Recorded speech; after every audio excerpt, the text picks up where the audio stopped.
ಹೇಳಿದ ಮಾತು ಕೇಳೋ ಮಕ್ಕಳು ಹುಟ್ಟಬೇಕಂತಾದರೆ ಗರ್ಭದಲ್ಲಿ ಮಕ್ಕಳಿರುವಾಗ ಅಥವಾ ಮಕ್ಕಳು ಹುಟ್ಟಕ್ಕೆ ಮುಂಚೆನೋ ಗರ್ಭಿಣಿಯರಿರುವಾಗ 5 ತಿಂಗಳಲ್ಲಿ ಮಕ್ಕಳ ಮನಸ್ಸು ಡೆವಲಪ್ ಆಗ್ತಾ ಇರುತ್ತೆ, ತಲೆ ಬೆಳೆದಿರುತ್ತೆ. 5 ತಿಂಗಳು ಹೊಟ್ಟೆ ಒಳಗಿದ್ದಾಗ ಅದು ಹಸಿ ಮಡಿಕೆ ಇದ್ದಾಗ. ಹಸಿ ಮಡಿಕೆ ಒಳಗೆ ಎಂಥ ಕಾರ್ವಿಂಗ್ ಮಾಡಿ ಎಂಥ ಚಿತ್ರ ಬಿಡಿಸಿ ಏನೇ ಮಾಡಿದ್ರು ಮಡಿಕೆ ಇರೋ ತನಕ ಅದು ಹಾಗೆ ಇರುತ್ತೆ.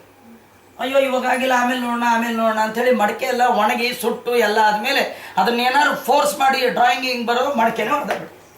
ಮಕ್ಕಳ ಮನಸ್ಸು ಹಸಿ, ಅದು ಗರ್ಭದಲ್ಲಿರುವಾಗ ಇನ್ನೂ ಹಸಿ.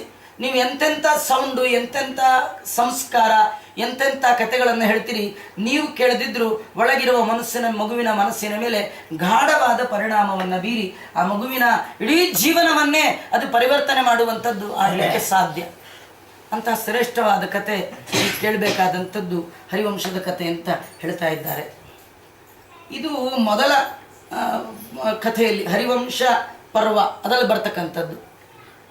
ಎರಡನೇದಾಗಿ ಇದರೊಳಗೆ ವಿಷ್ಣು ಪರ್ವ, ಇದು ಮಧ್ಯ ಭಾಗ, ಹರಿವಂಶದ ಹೃದಯ ಭಾಗ.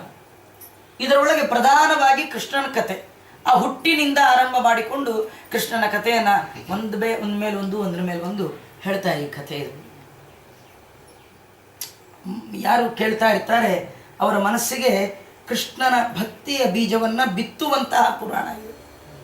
ಬೀಜವನ್ನೇ ಬಿತ್ತಿ ಆ ಕಥೆ ಕೇಳ್ತಾ ಮೊಳಕೆ ಹೊಡೆದು ಅಂಕುರ ಆಗಿ ಆ ಫಲವಾಗಿರ್ತಕ್ಕಂಥ ಮೋಕ್ಷವನ್ನು ಕೂಡ ಹೊಂದಲಿಕ್ಕೆ ಸಾಧ್ಯವಾಗಿರ್ತಕ್ಕಂಥದ್ದು ಕೃಷ್ಣನ ಕಥೆ. ಇದು ಮಧ್ಯಭಾಗ. ಇನ್ನು ಭವಿಷ್ಯತ್ ಪರ್ವದ ಒಳಗೆ ಕೃಷ್ಣನ ಉತ್ತರದ ಜೀವನವನ್ನೆಲ್ಲ ನಿರೂಪಣೆ ಮಾಡಿ ಯುಗಧರ್ಮಗಳು, ಭಗವಂತನ ಅವತಾರಗಳ ಲೀಲೆ, ಮಧ್ಯದಲ್ಲಿ ಕೆಲವು ವ್ರತಗಳ ಕಥೆ, ಮತ್ತು ಆರ್ಯಸ್ತುತಿ, ಕೃಷ್ಣಸ್ತುತಿ, ಗೋವ್ರಜ, ವರ್ಷ ಋತುವಿನ ವರ್ಣನೆ, ಇದೆಲ್ಲ ಈ ಹರಿವಂಶದಲ್ಲಿ ಬರ್ತಕ್ಕಂಥದ್ದು. ಒಟ್ಟು ಈ 3 ಪರ್ವದ ಸಾರ ಭಗವಂತನಲ್ಲಿ ಭಕ್ತಿ ಮಾಡಬೇಕು ಅನ್ನುವ ಮುಖ್ಯ ವಿಷಯವನ್ನು ಪ್ರತಿಪಾದನೆ ಮಾಡಲಿಕ್ಕೆ ಈ ಗ್ರಂಥ ಹೊರಟಿದೆ.